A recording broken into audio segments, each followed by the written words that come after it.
So I want to ask Lisa. Lisa, can you talk to me about the early days of starting Quest? I know you and Tom have an awesome story.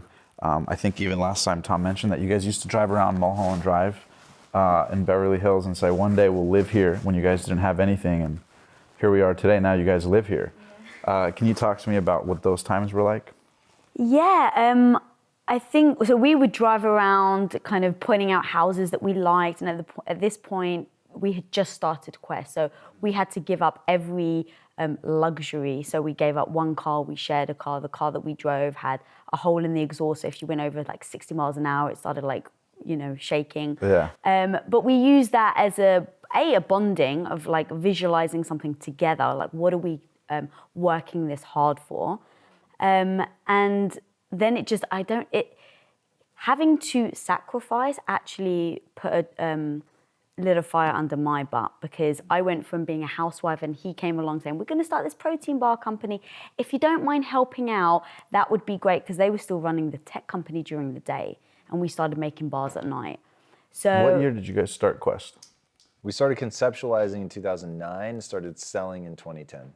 So from concept to action step, about a year. Yeah. Gotcha. Probably closer to, well, depending on what you mean by action step, because we were formulating and all that stuff for about 18 months.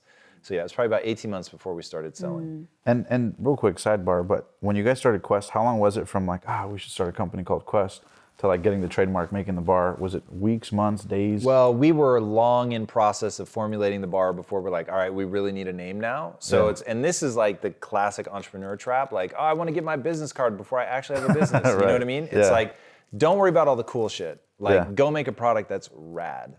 And that, I think, is where a lot of people in the social media age are falling down. They want to write a book, but they haven't learned anything to write a book about. You know what I mean? Literally, true. That's like an epidemic right now with, it's so easy to become a personality and nobody has to go through decades of just learning shit.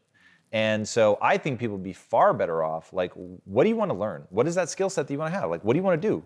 And it requires a skill set. In fact, that's what my Throwback Thursday is going to be about this Thursday, is like, it's this photo of me just sitting and there's like all these, on the wall next to me, it's like all the rappers and stuff. And I remember when I had pinned them all up to like constantly look at them to see how we could make them better. And it was like, yeah, my life used to be, like, people don't look at me and think, oh, this is a guy that has inhaled more whey protein powder through his nose just because he's been in a facility where it's like floating in the air, then they'll like almost breathe oxygen. It's like, I spent so much time like building a protein bar company. You know what I mean? And before that, I was building a technology company. It's like, we just spent time building companies.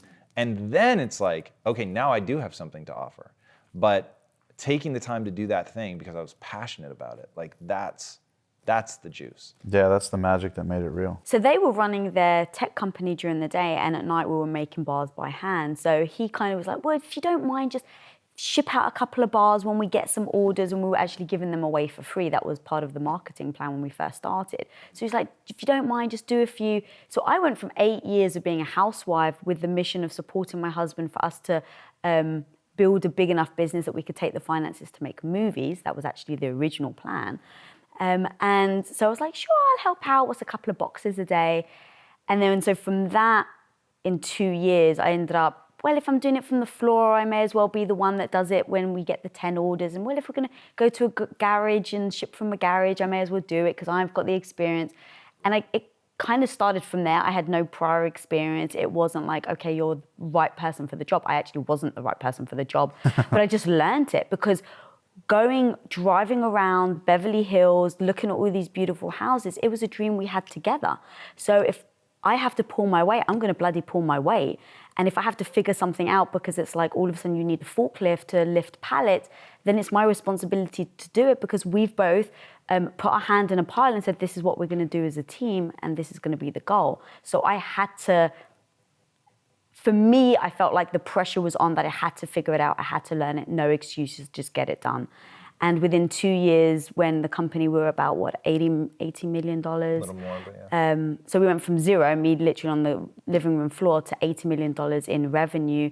I had 40 employees underneath me. I had in 2 years? In 2 years. Wow. I had about 20,000 square feet of space. I had to learn the legalities of holding raw ingredients, forklift drivers, how to be a boss. I had no idea how to even be a teammate in a business, let alone a boss. Right. So I stumbled a lot, but just figured it out because for me, there was no other way.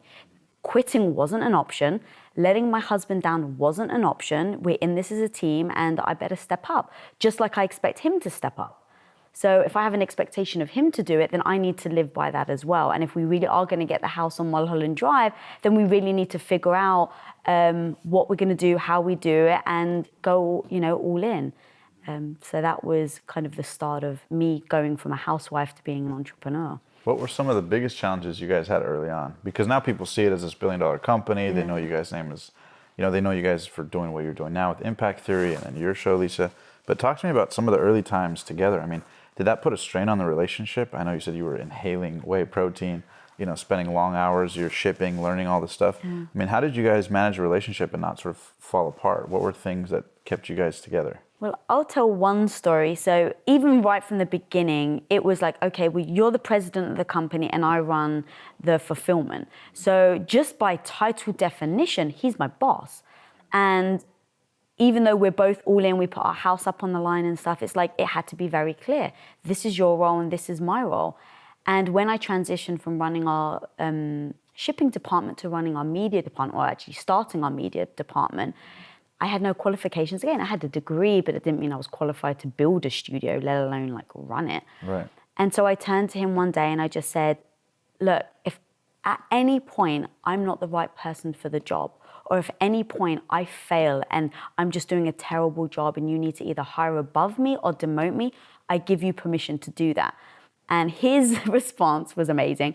He was like, well, just to let you know, the biggest goal of my life is to take care of my wife and my family. So even if my wife is getting in the way of that, I'm going to let you know and I'll fire you on the spot because you're getting in the way of my goal, which is to take care of you. Right. So we had that right from the beginning, just understanding where we both lie in that type of dynamic. But it was very difficult to separate the two initially between it's my husband telling me I'm doing a shit job versus no, it's my boss or business partner. So emotionally, I had to manage that. No, that makes total sense. And then Tom, mechanically, I know you guys had some challenges with the machines, right?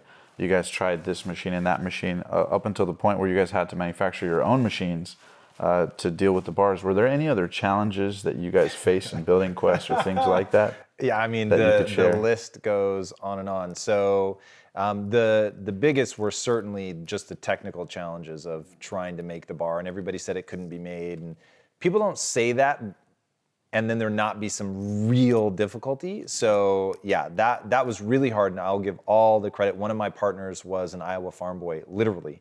And so he cut the equipment apart and put it back together and got it to work. And that was just really, really extraordinary to see that happen.